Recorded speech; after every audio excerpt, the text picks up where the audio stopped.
El domingo pasado nuestro hermano Marco hizo una exposición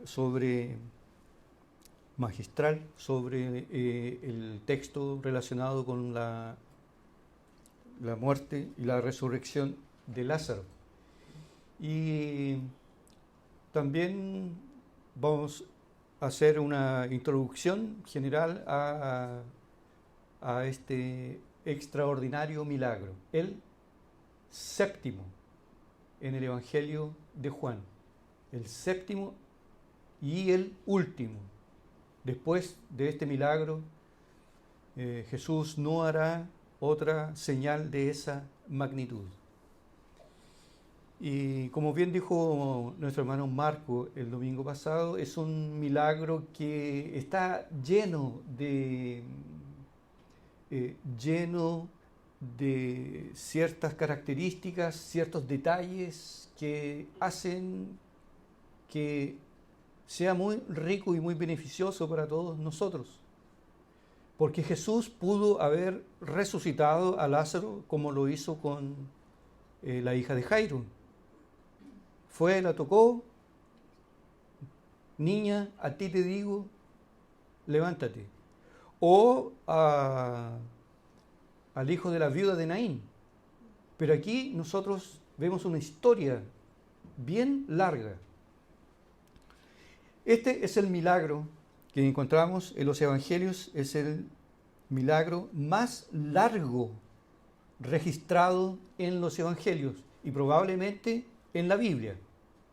El milagro más largo, porque hay un antes, un durante y un después. El relato no va a terminar con la resurrección de Lázaro, porque hubo una reacción violenta de parte de los fariseos. Se sigue después el relato de lo que ocurrió. La resurrección de Lázaro ilustra de una forma perfecta la obra de la redención en la salvación de un pecador, porque todos estábamos muertos en delitos y pecados, y no existía una forma o fórmula, una manera en que nosotros pudiéramos venir a la luz, venir a la vida, sino por causa de una intervención poderosa, sobrenatural, irresistible del poder de Dios. Lo que ocurre con Lázaro, eso ilustra de una manera perfecta la obra de la salvación. Herman, un comentarista del Nuevo Testamento, dice que este en verdad fue el mayor milagro que Jesús realizó. Efectivamente, solo pierde para la propia resurrección de Cristo. Pero de los otros milagros y señales, este es el mayor. Y este milagro representa el apogeo del ministerio público de Jesús, en la parte más alta de su ministerio. Después Él no hará más señales. En este episodio también Jesús muestra su soberanía, muestra que Él es soberano en permitir que un amigo amado suyo se enferme de manera mortal. Y Él no va a intervenir. ¿Él pudo haber evitado la muerte? Claro que sí. ¿Pudo haberlo sanado? Sí. Pero Él tenía un otro propósito mucho más potente. Y Él muestra su soberanía en permitir que uno de los suyos cercanos se enferme y muera. Sin embargo, Jesús también opta por no sanarlo, porque a veces Dios sana, ¿verdad? Pero a veces no sana. Y eso depende solamente de su soberanía. No depende de la persona que necesita el milagro. Porque una persona puede anhelarlo mucho, pero Dios a veces va a decir no. No. Y gracias a Dios por los no que Él nos ha dado. El apóstol Pablo dijo, 3 veces he rogado que saque de mí este aguijón. Y la respuesta celestial fue, no, no lo voy a sacar, te voy a dar gracia. Mi gracia te basta. Jesús entonces opta por no sanarlo, incluso a distancia, porque va a mostrar su gloria en arrebatarlo de los brazos de la muerte y trayéndolo a la vida. Este milagro, hermanos, también nos muestra, entre otras cosas, de una manera muy patente, la naturaleza humana de nuestro Señor Jesucristo. Porque dice el texto, el relato nos dice que Jesús lloró y fueron lágrimas reales. Y reales porque Jesús tenía emociones, tiene sentimientos. ¿Por qué Jesús lloró? Jesús también, en otra oportunidad también, va a llorar por Jerusalén. Ahora llora por un amigo, la muerte de un amigo. En un contexto de la muerte, obviamente que las lágrimas siempre van a estar presentes. Cuando uno ama de verdad, es inevitable que uno derrame lágrimas, que uno se quebrante, que uno reciba un golpe de ese tamaño y sin expresarlo a través de las lágrimas. Y Jesús lo vemos aquí llorando. Él derrama sus lágrimas. ¿Por qué lloró Jesús? Pueden haber unas 5 respuestas probables a esto. Jesús lloró por la separación, lo que implica la separación temporal de un amigo. Puede ser también que Jesús haya llorado porque Él vio la aflicción de esta familia, de sus hermanas, que literalmente estas mujeres estaban quebradas, acongojadas por la muerte de su hermano. Se nota en el texto, en lo que acabamos de leer, que ellas estaban muy afectadas. Probablemente Jesús se conmovió al ver el dolor de sus hermanas queridas. También es probable que Jesús haya llorado al ver la incredulidad de la gente que estaba allí presente, porque allí ya habían algunos que estaban, los de siempre, que estaban murmurando. ¿No podía este que le abrió los ojos al ciego haber sanado a Lázaro?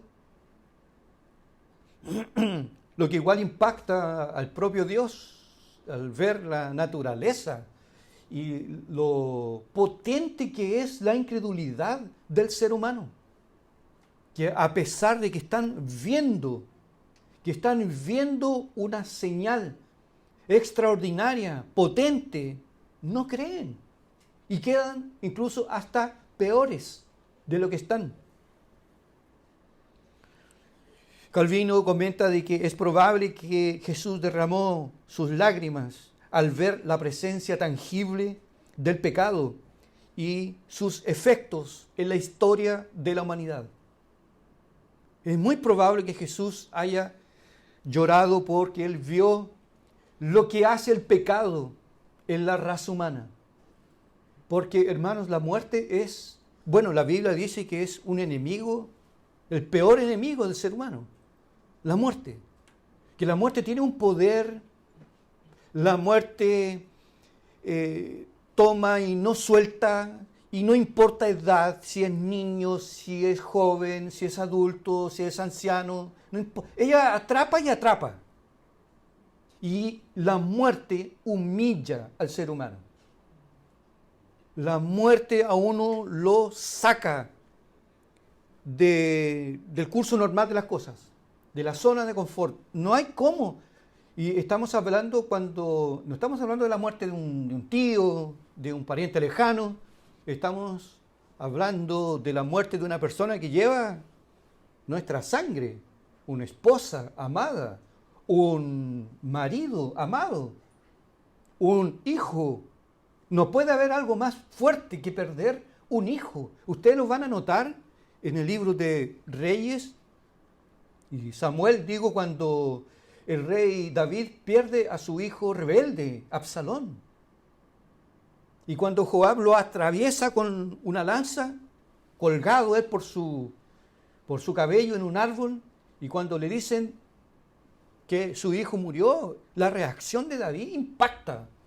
Cuando dice Absalón, Absalón, Absalón, mi hijo amado, mi hijo, ojalá hubiese muerto yo, pero no mi hijo. Absalón, Absalón, Absalón, hijo mío. Fue algo dramático. La muerte es eso. Eso hace la muerte.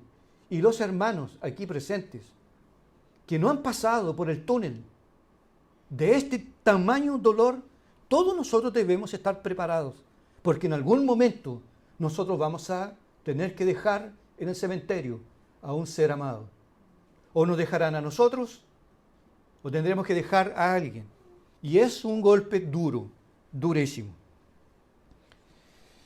Y esos son los efectos del pecado. ¿Por qué las personas mueren? ¿Por qué?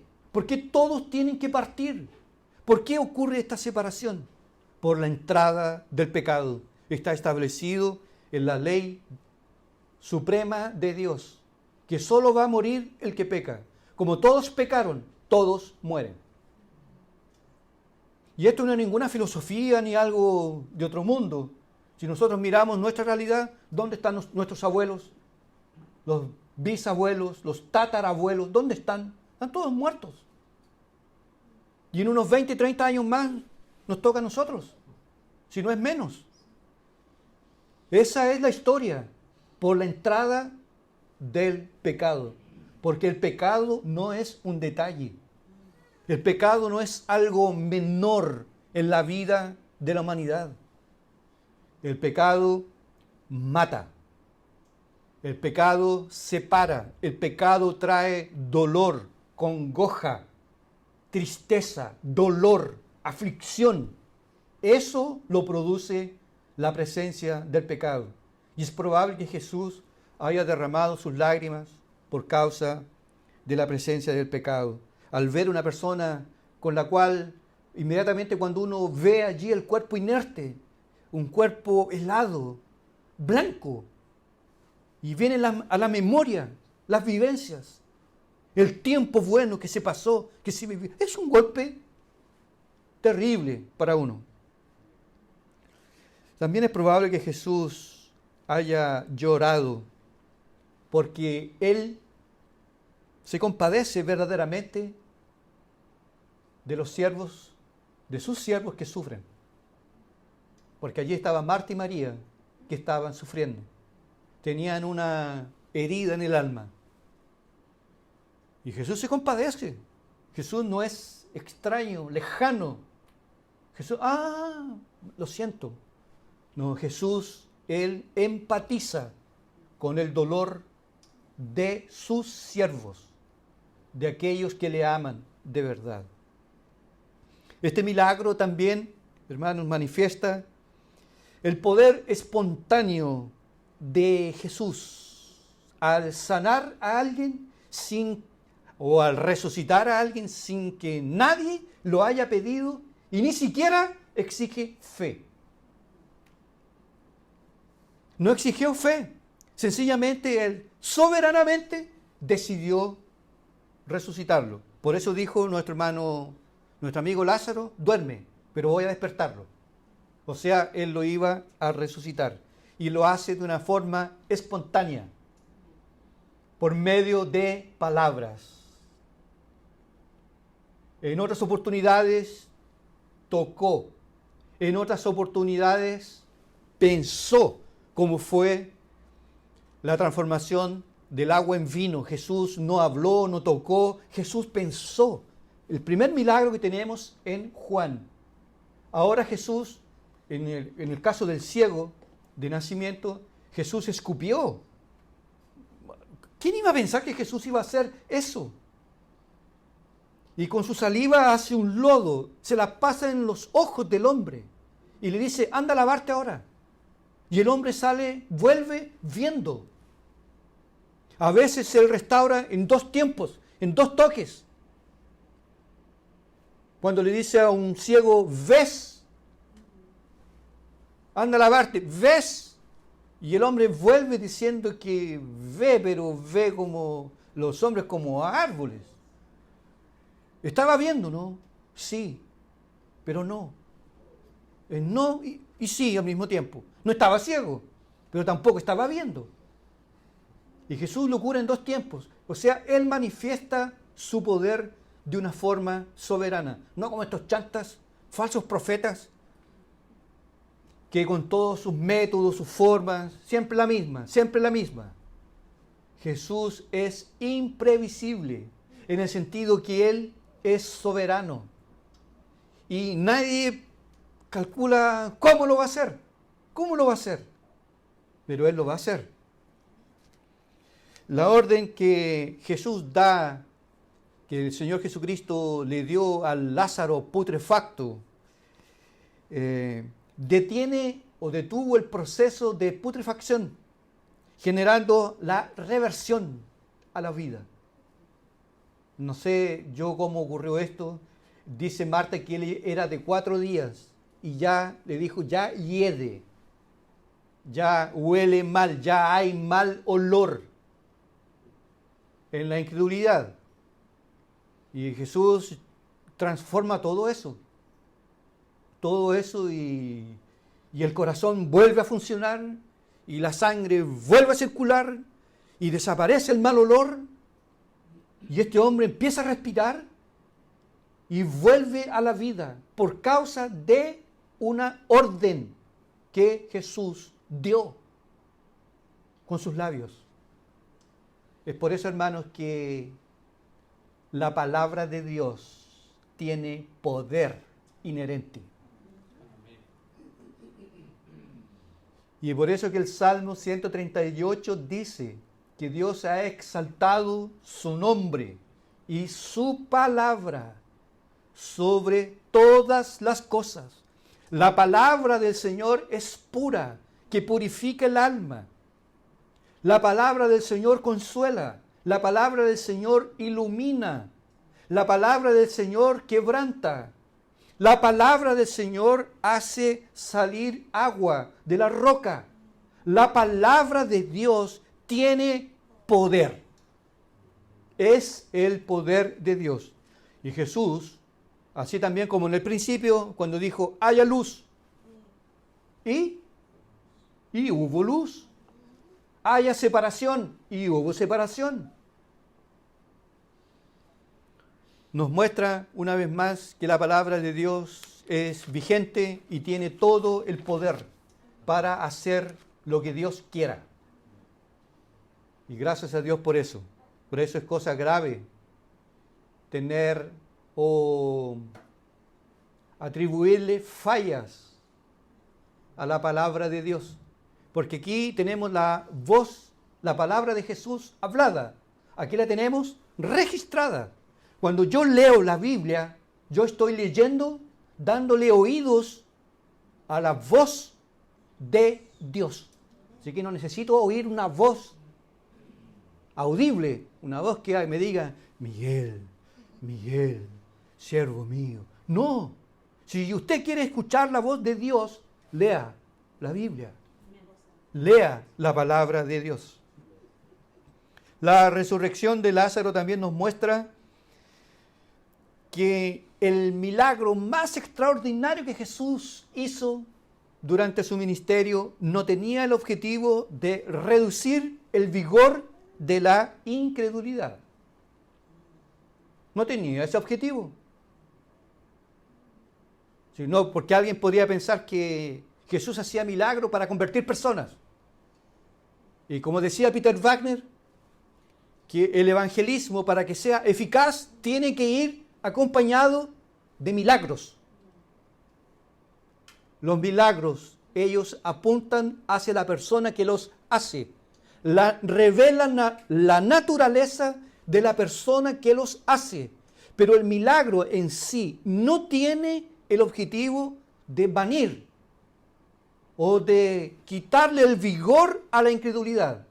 si usted se dará cuenta, este tremendo milagro que Jesús hizo, ¿cómo reaccionaron los judíos? Se enfurecieron. Y los que estaban allí corrieron a dar aviso a lo que había ocurrido. Por lo mismo Jesús, al hacer estas señales, estos prodigios, estas maravillas, Jesús no fracasa. ¿Que quería convertirlos a todos? No. Si lo hubiese querido convertir a todos, un chispeo de dedos y listo. El milagro apunta hacia Él. ¿Quién es Él? ¿Quién es este hombre que hasta el viento y el mar le obedecen? Que hasta las fieras del campo se postran ante Él. Que hasta la muerte obedece a la voz de sus palabras. Por eso que dice el Apocalipsis, oí una voz en el cielo, como de muchas aguas. Y ante el tamaño, el sonido de la voz de Dios, hasta los montes huyeron y se derritieron ante el tamaño del poder de la palabra del Señor. Por eso, hermanos, a mí me hierve la sangre cuando escucho a alguien, no es que la Biblia tiene fallas, no es que la Biblia tiene que ser interpretada hoy a la luz de la cultura, que no es posible que condenemos la homosexualidad por causa de 2 textos del Antiguo Testamento. La Biblia tiene que ser reinterpretada. No, Señor, no es la cultura que interpreta la Biblia, es la Biblia que interpreta la cultura. La Biblia está por sobre todo, todo, todo. De tal forma que si usted de noche escucha pasos o ruido, andan penando. No andan penando, es un gato, un ladrón, un ratón. Porque la Biblia es clara en afirmar que los que se fueron no pueden pasar para el mundo de los vivos. Y se acabó. Y se va el miedo. La palabra de Dios es verdad, es pura, es perfecta. Por eso es que el Salmo 19 es tan oportuno, es probada la palabra en un crisol, dice la palabra. Es pura, es limpia, es perfecta, purifica el alma. ¿Con qué limpiará? ¿Usted conoce el corazón de un joven? Lo que se pasa en la cabeza de un joven. Y pregunta el salmista, ¿cómo limpiará el joven su camino? ¿Cómo? ¿Y cuál es la respuesta? Al guardar tu palabra. La palabra purifica el corazón. Este episodio también nos recuerda, hermanos, que Jesús no solo siente dolor y empatía por el sufrimiento del hombre o de los suyos de una forma especial, porque aquí Jesús empatiza con Marta y con María, que están pasando por un duelo. Este episodio entonces nos recuerda que Jesús no solo siente dolor por nuestros dramas y dolores, sino que Él también tiene el poder para solucionarlos. Porque Él va a intervenir. ¿Y nosotros hemos visto en algún momento la intervención de Dios en nuestra vida? La hemos visto, ¿no? Hemos hecho una oración y Dios ha respondido esa oración y sabemos que fue Dios.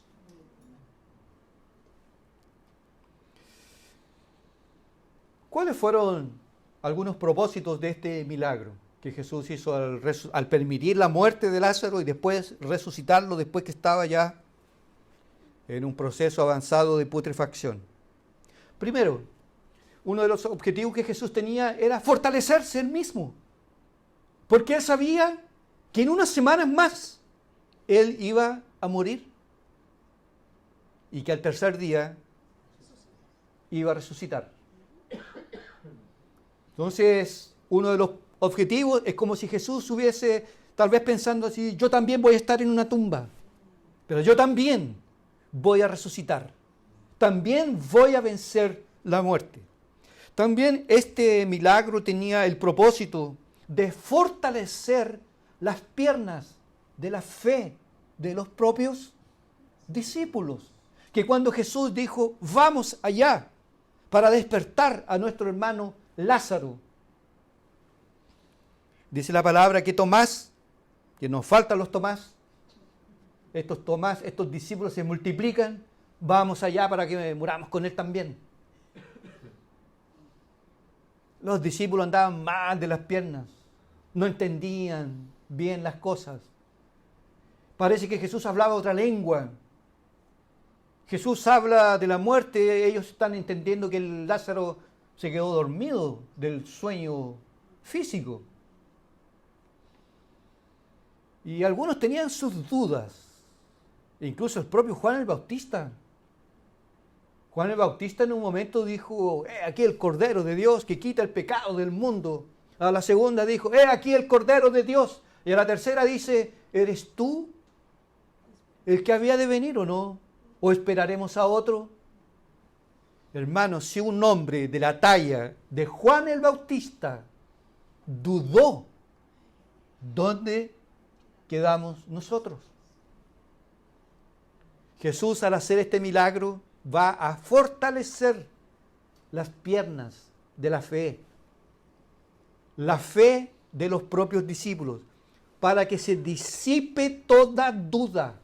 Por eso que Jesús, con un objetivo claro, lo dejó morir. Y que se empezara a pudrir. Y que Marta dijera, Señor, es de 4 días. En un clima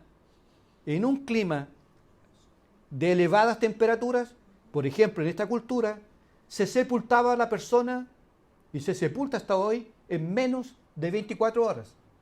Me parece que aquí Chile es uno de los países donde el velatorio son 3 días. Y antiguamente, hermano, era con fiesta. Era una verdadera fiesta.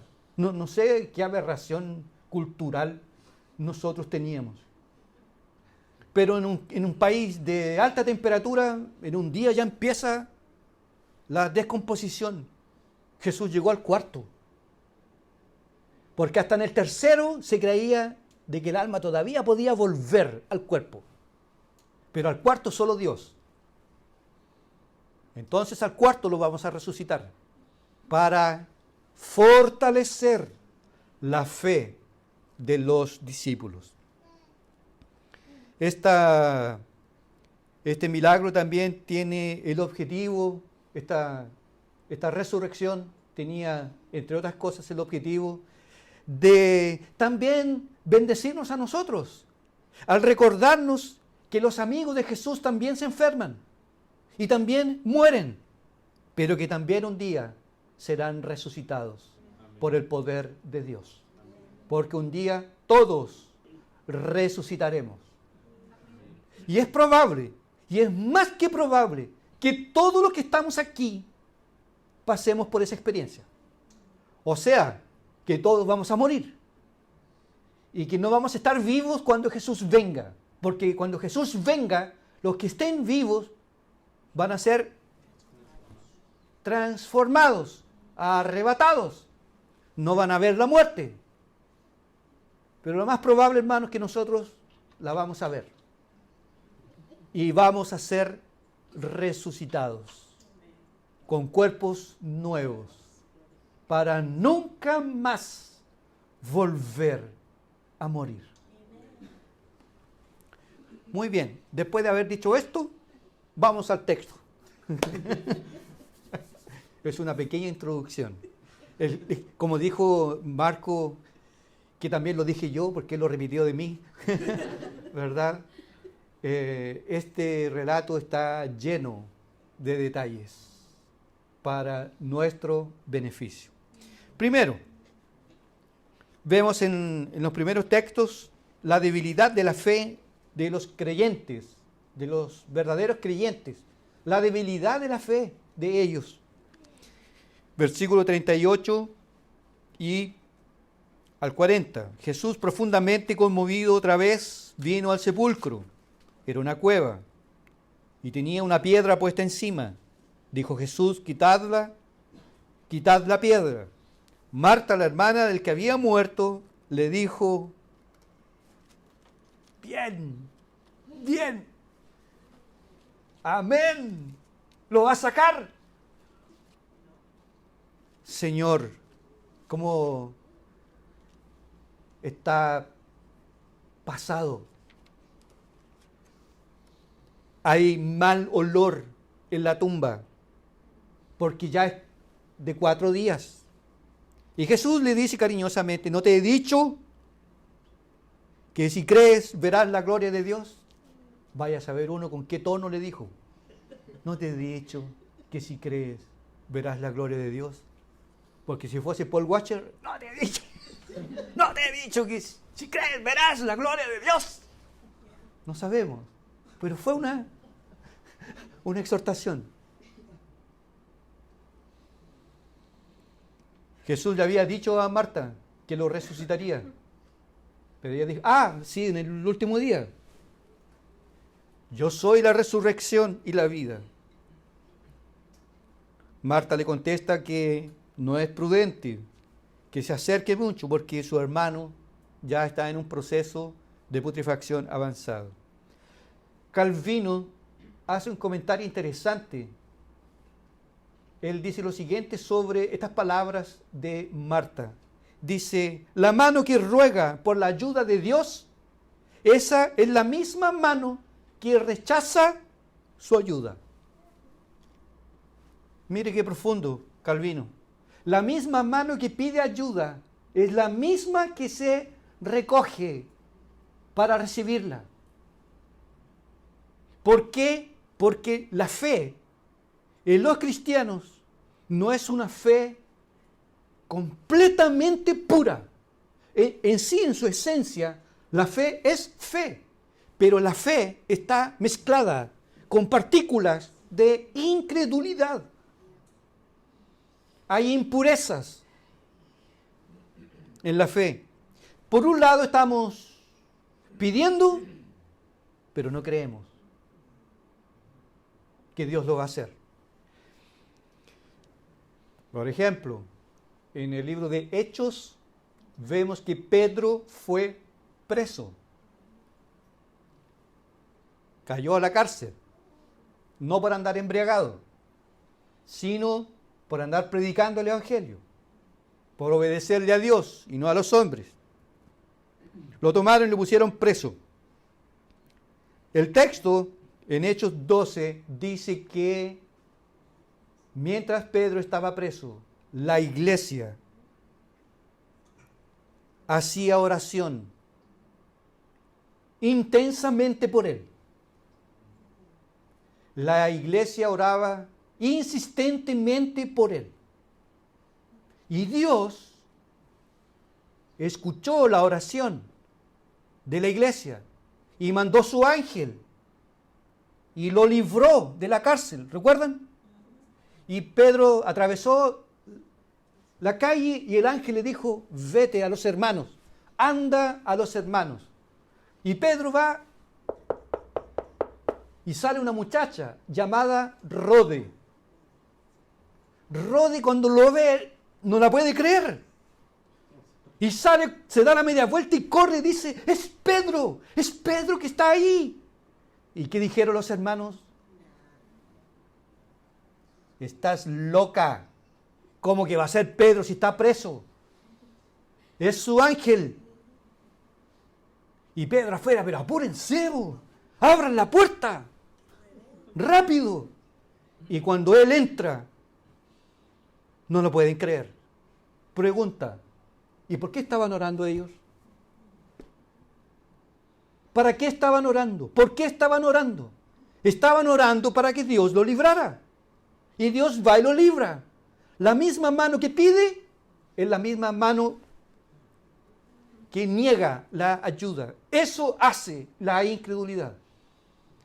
Y nosotros hacemos exactamente lo mismo, porque a veces vivimos angustiados, ¿verdad? Afligidos, y vamos y oramos, y nos sacamos la mochila en la hora de la oración. Pero cuando nos levantamos, tomamos la mochila de vuelta y nos vamos a dormir con mochila. Le entregamos a Dios todas nuestras dificultades, pero no descansamos. Y una de las manifestaciones potentes de la incredulidad o de la debilidad de la fe es la preocupación, la ansiedad, el nerviosismo, lo que se conoce hoy como estrés. Estrés. Descansamos, entregamos a Dios, pero seguimos dándole vuelta. Seguimos dándole vuelta. Y el doctor Martin Lloyd Jones dice así: cuando un cristiano, él cae en la preocupación, usted me imagino que sabe lo que es la preocupación, ¿o no? ¿Sabe? Ansiedad. Dice el doctor que la preocupación, cuando una persona se torna reo de la preocupación, pasa a tener una imaginación fértil. Puro pensar tonteras. Puro un dolor. Cáncer, me voy a morir. Me voy a morir. Y ya ve todo negro. Y cosas que podrían ocurrir mañana las trae para hoy. Y cuando llegó ese día no pasó nada. Nada de nada. Y resulta que vivimos ansiosos, preocupados, quemando energías por las puras. Porque la ansiedad o la preocupación ayuda en algo, ¿no? Andar ansioso, andar preocupado, no creer en lo que dice Dios. Nosotros somos racionales, ¿verdad? Queremos todo ahí, todo. Contrato indefinido, con un buen sueldo que se mire para acá. No hay por dónde preocuparse, estamos todos garantizados. Está todo bajo control. Así nos gusta, ¿verdad? Y hacerse un chequeo médico, usted está como un lolo. Usted es un joven.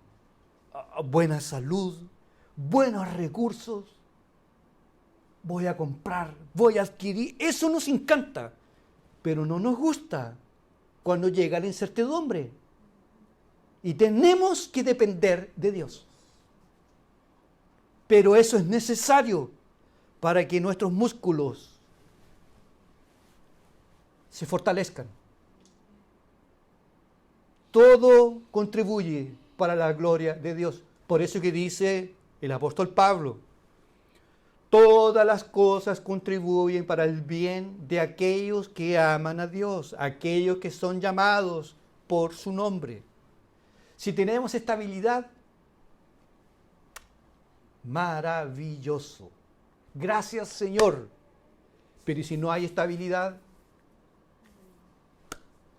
¿Qué pasa ahí? ¿Ahí Dios no es fiel? Si hay un buen contrato, tú eres fiel. Y si no hay, bueno, Dios también es fiel. Con o sin contrato.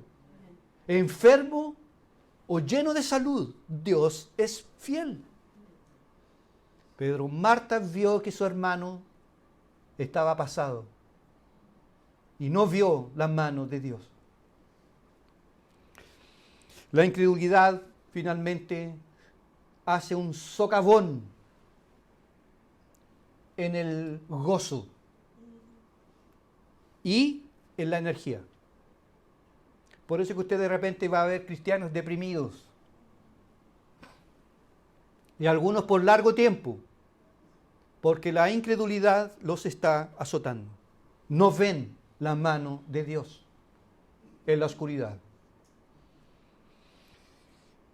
A pesar de que Marta dudó, pero su incredulidad no frenó la manifestación de la gloria de Dios. Y eso es maravilloso, porque Dios no frena su misericordia, su providencia hacia nosotros, porque nosotros a veces dudamos.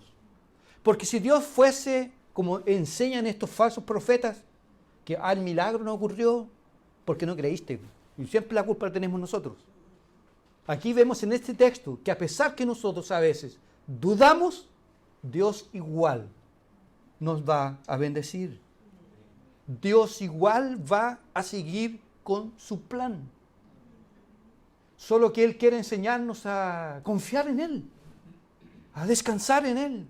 Eso le enseñó Dios al pueblo de Israel cuando los sacó de Egipto. Los llevó por el desierto. Pero eso es irracional. En el desierto no hay agua. En el desierto no hay pan, no hay carne. En el desierto hay serpientes.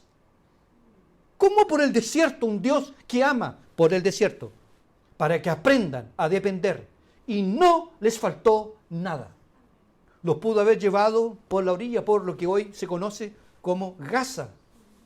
Y habían estado en menos de 90 días en la tierra prometida. Pero Dios los llevó por el desierto para que aprendieran, para que lo conocieran. Y realmente Dios manifestó su gloria, su poder hacia los suyos. No era porque los odiaba o los rechazaba, era porque los amaba. Y gracias a Dios, hermano, porque Dios manifiesta su gracia a pesar de nuestra incredulidad.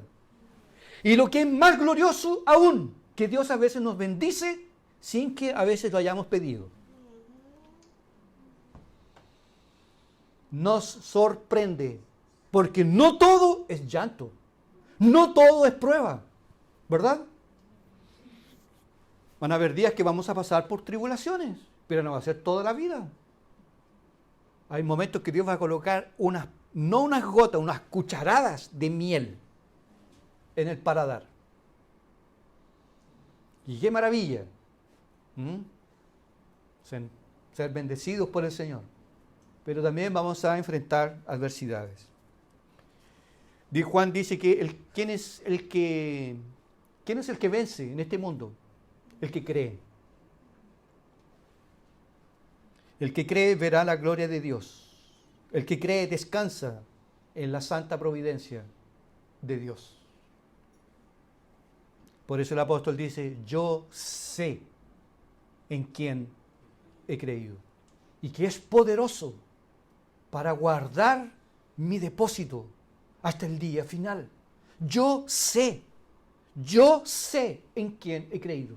Yo sé que Dios me escucha. Yo sé que Dios me ama. Yo sé que Él está conmigo. Aunque hoy enfrentemos un temporal, enfrentemos dolor y aflicción, yo sé. El propio Job lo dijo, yo sé. Parece que es la fórmula de la fe sólida, robusta. Yo sé que mi Redentor vive. Yo sé. Y que un día se levantará del polvo y en esta mi carne, con estos ojos míos, lo veré en su presencia. Gracias a Dios que Dios nos dice, esta bendición depende si crees. Si crees.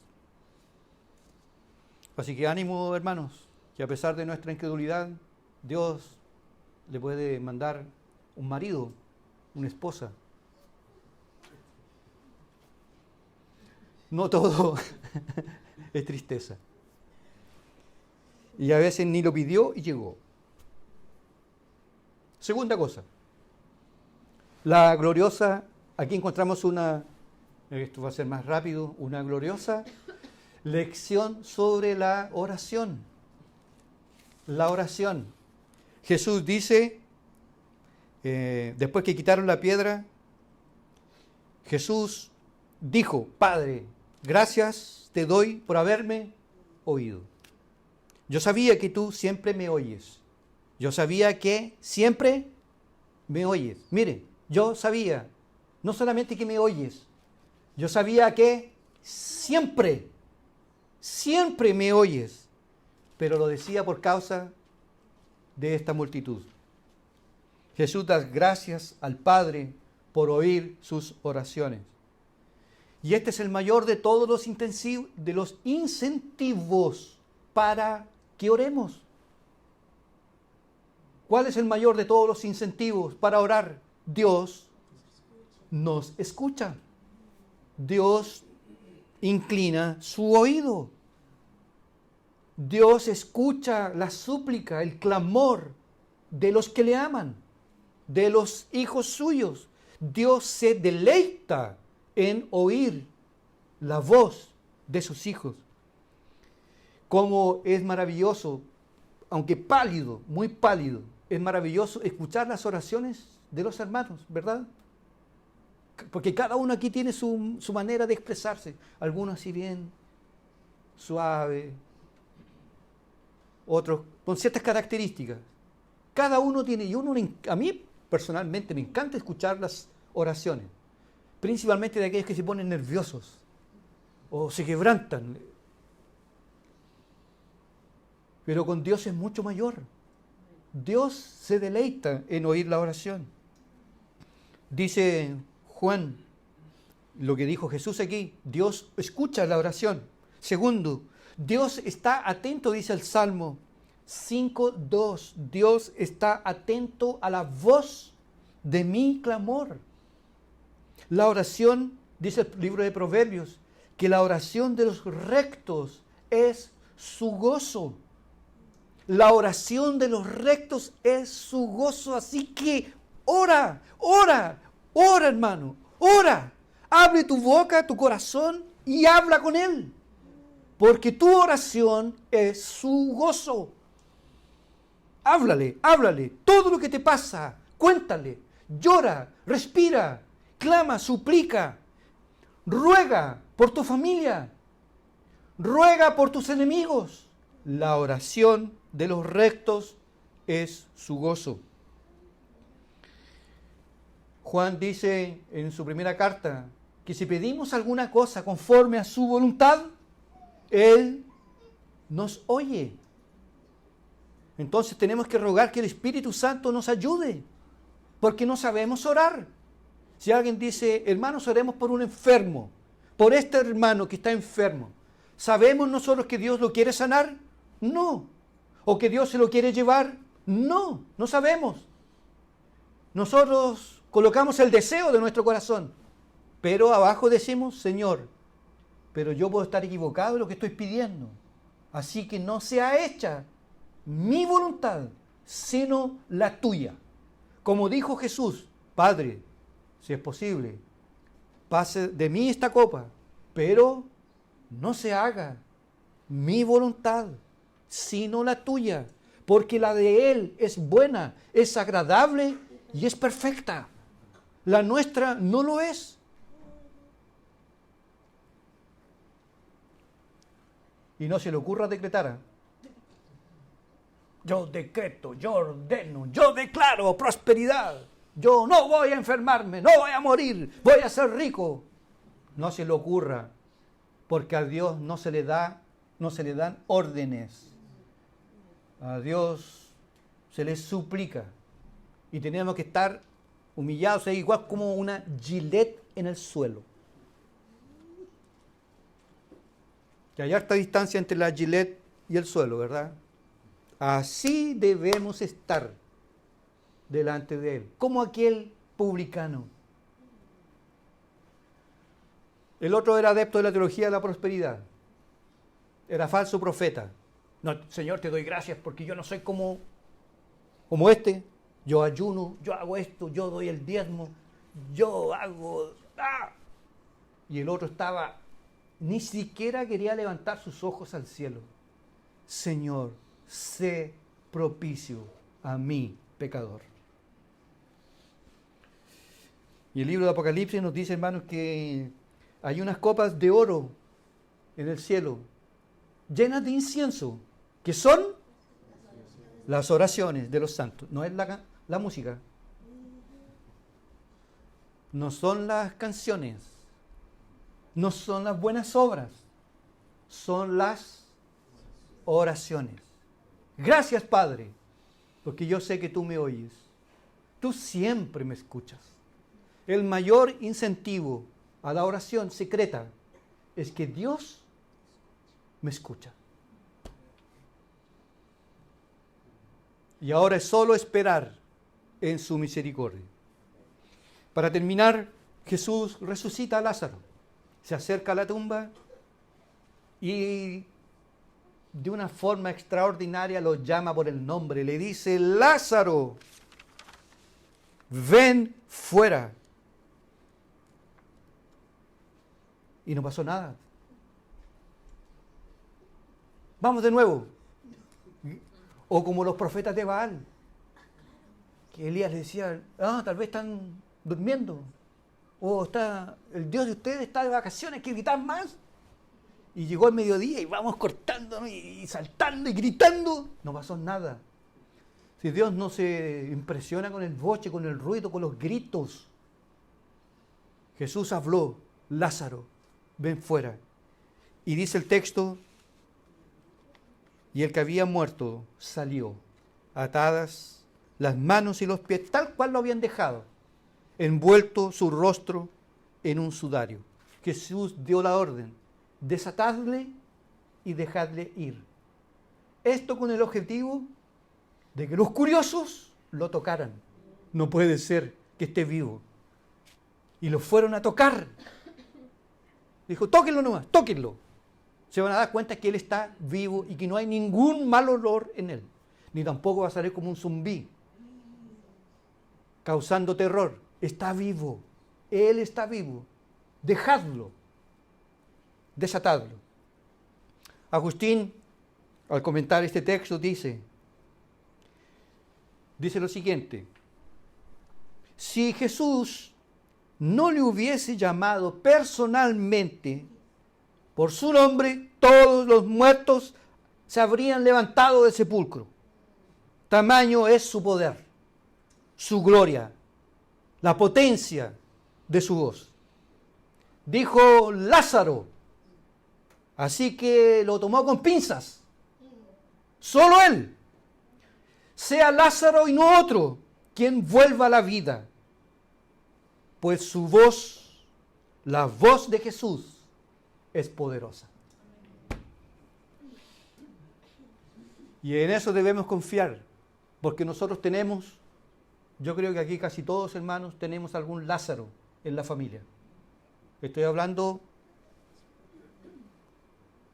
espiritualmente hablando, que de repente los miramos, están cada vez peor, más duros, más indiferentes, más arrogantes, viviendo dentro de una burbuja, como si Dios no existiera, como si no hay un juicio, como si un día no vamos a morir, comamos y bebamos, que mañana moriremos. Así que démosle nomás, démosle a la fiesta, démosle al carrete. Tal cual lo hizo Job, que sus hijos vivían en fiestas. Pero debemos clamar a Dios por ellos, porque si Dios los llama, no importa dónde estén o lo que hayan hecho, Dios los va a traer a su evangelio. ¿Y sabe por qué se lo digo? Porque fue eso lo que Dios hizo con nosotros. ¿O dónde estábamos nosotros antes? ¿Éramos de los buenos? ¿Éramos de aquellos que antes de ir a dormir, sin ser cristianos, ya decíamos: muéstrame tu gloria, quiero ser puro, quiero ser santo, quiero vivir en tu presencia, tú eres mi deleite? Aunque no voy a la iglesia, aunque no leo la Biblia, aunque no oro, tú eres mi gozo y mi corazón es tuyo.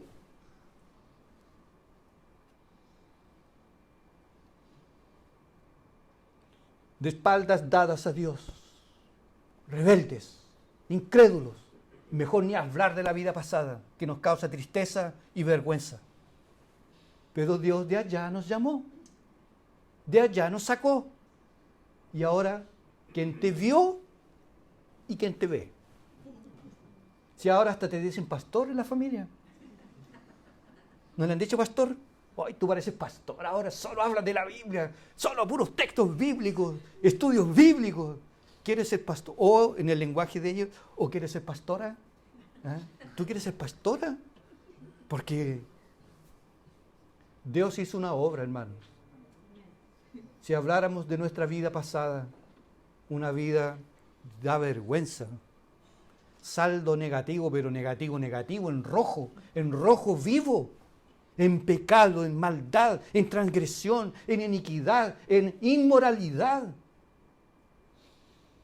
Blasfemias, con pensamientos absurdos, llenos de odio y de maldad, como viven los hombres. Pero Dios un día nos llamó por nuestro nombre. ¿Y quién resistió? Todos, pero nadie ganó. Porque nadie puede resistir a la voz de Dios. Es como un arponazo que se le da a una ballena. ¿Lo ha visto, no? Del barco se dispara un arpón que atraviesa la piel de la ballena. Pero la ballena sigue. Pero en unas par de horas se va a cansar. Y al barco. Así también la gracia un día nos alcanzó. Y nadie puede resistir. Nadie. Y queremos que todos nuestros familiares, que nuestro país, que este mundo conozca al Cristo Jesús. Para que puedan ser salvos y tener una nueva vida. 4 preguntas. A ver si las puede responder. 4 preguntas. A forma de aplicación práctica. Primero, ¿usted, hermano, tiene una mentalidad espiritual o no? Porque Marta dijo, no, Señor, está de 4 días. Siempre buscándole la quinta pata al gato. Siempre viendo lo negativo. Siempre. Si está con una vela, la apaga para quedarse oscuro, pero oscuro. Pesimista. No va a funcionar. No, si ya le hemos intentado hacer, pero no, si este es duro. Este es bueno para el naipe. Es bueno para el alcohol. No, esa vida que no. Iglesia, no. ¿Usted tiene una mentalidad espiritual o no? ¿Ve la mano de Dios en cosas donde a veces parece que ni por dónde? Marta, ahí nomás. Y en la anterior, Marta se llevó un tirón de orejas. Marta, andaba preocupada con las ollas. Señor, como si Jesús fue a comer. Jesús andaba con hambre y había que servirle algo. Y andaba preocupada con esto y con esto otro. Y María, parece que María era reformada. A los pies de Jesús, contemplando su gloria y aprovechando todo el tiempo. Y Jesús le dijo, y Marta fue y la acusó más encima. Y dijo, Señor, mira a mi hermana. Ella es muy espiritual y yo aquí. Jesús le dijo, Marta. Y ese Marta se repite. Miguel, Lucas, Jason. Andan muy preocupados con pintar, con esto, con arreglar, con maestrear. Ahora tiene vocación de maestro. Anda a orar, hombre, para que dejes de ser idiota. Sé paciente. ¿Usted tiene una mentalidad espiritual? El apóstol Pablo dice, ruego por vosotros para que os sean abiertos los ojos de vuestro entendimiento, para que entendáis y comprendáis la grandeza y el poder de la resurrección de Cristo. Segunda pregunta. ¿Usted ha visto que Dios le ha respondido alguna oración? ¿Ha metido así los dedos en el enchufe de la fe o no?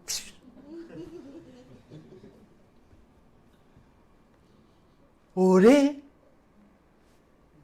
y me respondió. Y yo sé que fue Él. No fue el jefe. No, fue Dios. Fue Dios. Dios. ¿Cómo queda la fe? Más sólida, más fuerte. ¿Dios ha respondido a alguna oración suya entonces?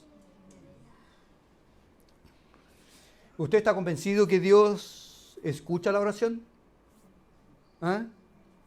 Porque a veces las oraciones, como yo generalmente digo, nuestras oraciones parecen las oraciones de borrachos.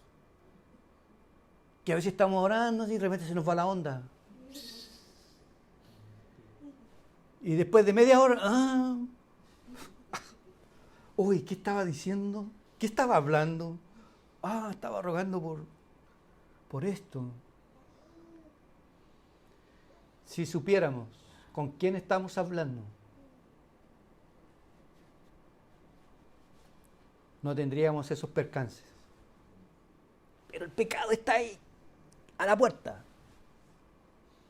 Nos arrodillamos y parece que los tambores suenan.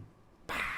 Este está orando y la naturaleza corrupta, ¡pum!, se lanza contra nosotros y nos da un sueño, mucho sueño, y los pensamientos. Jesús les dijo: mi alma está muy angustiada hasta la muerte. Quedaos aquí y ayúdenme en la oración, que yo voy más allá. Y él oraba intensamente. Así oraba el maestro, intensamente. Y cuando vuelve, ¿cómo los encontró? Uno encima de otro, durmiendo, porque los pobres estaban cansados. Tal cual nosotros. Pero usted está convencido que Dios escucha la oración. Siempre recuerden, Dios escucha mi oración. Y la última, ¿usted cree, hermano, que Dios hoy puede hacer un milagro? ¿O usted es cesacionista cerrado? No, esos milagros solo en la Biblia. Pero hoy, a pura palabra nomás y la teología. Y todo aquí. Nada aquí. ¿Usted cree que Dios puede hacer un milagro hoy? Sí. No andan a la orden del día, pero las providencias de Dios se renuevan cada mañana. Grande es su fidelidad. Usted da un respiro y eso es por misericordia. Usted abre sus ojos sin dolor. Es gracia. Usted es amado por sus seres queridos. Es gracia. Usted tiene una familia. Gracia. Usted tiene un techo. Gracia. Usted tiene alimentos. Gracia. Tiene ropa. Es gracia. Tiene zapatos. Es gracia. Porque hay algunos que no tienen ni pies. Todo lo que está fuera del infierno es gracia. Gracia abundante. Todos los días ocurre un milagro en nosotros. Pero hay otros hechos donde la gracia de Dios se va a manifestar con más fuerza y potencia, como es en la conversión de uno de nuestros familiares. Y por eso debemos rogar que Dios salve a nuestros familiares. Repito, que Dios salve, no que vayan a la iglesia. No, yo tengo todo. He escuchado a algunos que yo tengo a todos mis pollitos, a todos mis hijos en la iglesia. Sí, los puede tener en la iglesia y perdidos. Y tiene una falsa seguridad. No, yo los quiero a los pies de Cristo. Ahí sí los quiero ver. A los pies de Cristo. Primero nosotros y después los demás. Oremos. Gracias, Padre, por tu palabra. Gracias, Señor, por este relato tan rico en detalles, abundante en información para nuestro crecimiento. Te pedimos que nos perdones, por causa de nuestras constantes debilidades, fragilidades, Señor, dudas, temores. Queremos pedirte que tú llenes nuestro corazón con tu palabra y con tu Espíritu Santo. Nos llenes. Abras nuestros ojos para que podamos ver tu mano en todo lo que nos pasa, incluso las cosas que para nosotros son malas. Veamos tu mano. No hay nada que esté fuera de tu control, de tu soberanía. Gracias porque eres un Dios compasivo, misericordioso, que está con nosotros en el dolor y que a veces, Señor, tantas veces termina con la aflicción y nos da el gozo, la salvación. Pedimos, Señor, un milagro por aquellos que aún no han sido convertidos. Sería para nosotros un dolor mucho mayor, incalculable con el dolor de Marta y María, ver que uno de los nuestros sea condenado y se vaya al infierno. Resucita, Señor, llámalos, atráelos a ti. Tú tienes el poder en tu mano para hacer un milagro en sus vidas. Por eso lo rogamos, Señor. Y nuestra vida, nuestras necesidades, nuestra salud está en tus manos. Lo que tú quieras hacer, hazlo. Hazlo en nosotros, Señor, para que podamos ver tu mano, tu poder en nuestras vidas. Arranca de nuestro corazón la soberbia, la arrogancia, la altanería y todo aquello que no tiene nada que ver con la gloria de Dios. Y haznos mansos, humildes, hombres y mujeres de oración, que estén conscientes de la presencia de Dios. En el nombre de Jesús oramos. Amén.